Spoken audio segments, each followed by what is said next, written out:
Chosen Becky my sister ndi kusaidiyo agavubuka ago gawase paka lwegana ddamu amagezi agayigiriza emikono gyago okukola gawase paka kwa usiboyiwo lwe bajja okutegeera nti omusajja afuna omukazi ali mu myaka gye omusajja afuna omukazi gwasobola okulabirira omukazi nga tolina kyomugattako tolina kyomugamba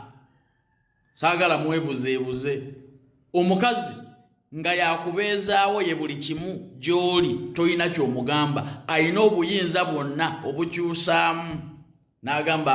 gwe tokyamatiza kati driver oba kameramaani wange yaba atwala ekifo kyo gavubuka mmwe mweyigiriza okukola era naawe nkubuulira my brother naawe olulwo olulinde nga mbaga anytime from now mukama wa ayinza okwagala okukyusaamu n'agenda naawe siboyi naawe totokaabirira mweyigiriza okukola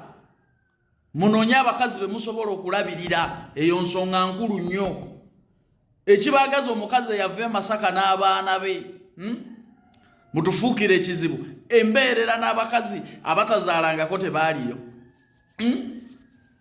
lwaki mutuleekaanira bakazi be musobola okwetandikirawo tebaaliyo naye olw'okuba nti temulina buvunaanyizibwa bwonna mwagala kulabirirwa kababawase Chosen Becky bw'omaliriza oyo nnyamba oyagale naawusibooyiwo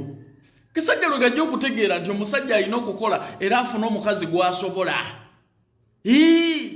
omukazi bw'oba tolina kyoteeka ku mmeeza ye kazi bw'aba yakubeezaawo buli kimu kyonna ky'oli nga ye ggwe buli kimu kyonna ky'oli nga ye tolina moral authority kumugaana kukyusa mu ndya nze mbabuulira oba abasamba kyenda oba abasamba kyere oba abali atya alina authority kubanga yabalabirira